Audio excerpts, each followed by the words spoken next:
and I'm not going to take their trust for granted at all. And once this is established this day, then they're just going to see very positive results infrastructurally and developmentally. We're going to raise Benue from the dungeon this current serving governance is placed it. You know, we're going to raise our stakes quite high. We're going to bring back the life of civil service. In every development and society, civil service is the engine of governance. Here in my state, in our state, Benue, it's already collapsed because of lack of payment of salaries. You know, people are dying every day, and there's no cause for that. You know, those in the governance keep complaining, the invaders, you know, a number of things happening, but they never tell us about the allocation they collect, and that is quite worrisome. Benue is a very peaceful place. If only we get back to the drawing table to allocate the same power and authority back to the traditional institution, things are going to be much better up. And then if you prevent by letting the youth and the entire Benue people to become beggars, we're going to, the sky would only be our limit. So we're going to do it. Thank you so much, today, we want to develop the rural area and make sure that we connect it to the infrastructure that Governor Emmanuel has created. So here develop the rural area, basically, area no more, area no income, area no two corridor, cottage hospital, so that we can connect to the massive infrastructural development. And for the students that are here, I'd like to say to you that we will pay your bursary. We will pay your bursary. And not only that, we will award scholarship for students that meet certain GPA in government university. So it is possible that you can go to school and finish without paying anything if you go on read. Why are we introducing this scholarship? Because we want you to go and read. Are we ever going to find out who don't can? Are we ever going to find out who something? So we want to encourage you to study, and then we ensure that we improve government the Akwa Ibom State University and give them facilities that they will be able to teach. I am looking forward to supporting and building the first digital classroom in the Akwa Ibom State University. So apparently, gone were the days when religious leaders perceived Nigerian politics as a dirty game. Today, two clergymen seem to be tired of preaching change to politicians from the pulpits and want to enforce the change they desire themselves through active political involvement. This is so because among many unprecedented developments that these our 2023 general elections heralded, the rise of clergymen who temporarily dump their cassocks on the pulpits to run for different elective offices stands out. That said, all eligible Nigerians can vote and be voted for according to Chapter 4 of the 1999 Constitution. Today, in Nigerian democracy, in Nigerian politics, at least two of the clergymen turned politicians who took steps of faith have been declared governors-elect in March 18 governorship election by Nigeria's electoral umpire, Independent National Electoral Commission. Reverend Father Hyacinth Alia is the governor-elect of Benue State. Pastor Umo Eno won in Akwa Ibom. He is the governor-elect of Akwa Ibom State, the entry of Church of God. So let me just talk about Reverend Father Alia's long walk to victory, the governor-elect of Benue State, who won under the platform of APC.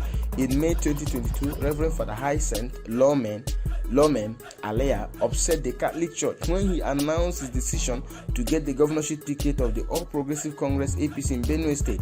Days before the primary, which he eventually won, the Catholic Diocese of Boko in Benue suspended the miracle working priest, whose name was already a household identity in Benue, for joining partisan politics. You must understand that Reverend Father Alia is popular. He has done a lot of miracles. With holy water, he has healed a lot of people in Benue State. Father Alia had picked up the APC 50 million naira governorship form and had been cleared by the ruling party to participate alongside 11 successful aspirants in the party's primary. But the Bishop of the Catholic Diocese of Boko, William Avenia, in a letter dated May 20, 2022, suspended Father Alia from public ministry after a series of admonitions to him to quit politics. The Mother Church does not allow her clerics to get involved in partisan politics on their own. The bishop sternly warned in the suspension letter. However, Father Alia was unfazed. He would later win the APC governorship primary the same month. In a landslide, the priest defeated many political gladiators in the APC in Benue, such as former Minister of State for Niger Delta, Sam Ode, a former Deputy Governor, Stephen Lawani, a former Attorney General of the Federation AGF, and Minister of Justice Mike Aondaka, as well as the immediate past Chief of Staff to Governor Samuel Otom, Tawase Obunde. He had court battles. Father Alia had court battles as well. So the priest and his followers thought that the battle was over or deferred till the March governorship election. However, Father Alia's opponents, angered by his emergence, won't relent as they introduce another dimension to the game. In December 2022, one of Father Alia's co-contestants in the APC, Aondaka, went to court to challenge the outcome of the APC primary that was done in Benue. He asked the court to declare, among other reliefs, that Father Alia was not fit to contest the primary because he was not a member of the APC. Aondaka also asked the court to declare that Father Alia could not validly contest and be declared as the winner of the APC primary election, being an ordained priest of the Catholic Church and fully engaged as a minister in the employment and or service of the Catholic Church. But Justice Ahmed Muhammad of the Federal High Court, Abuja, struck out the suit and held that although the suit was a pre-election matter, the SAGF filed it out of time. The judge held that since the primary took place on May 26, filing the suit on June 10 made the suit status bad. He held that the suit was incompetent and the court lacked the jurisdiction, doesn't have the power to entertain the suit, and struck out the suit. The case reached the Supreme Court, but Justice John Okoro, who led the 5-man panel of justice in February 2023 last month, dismissed the suit and held that Father Alia remained the Benue State governorship candidate of the APC for the 2023 general election.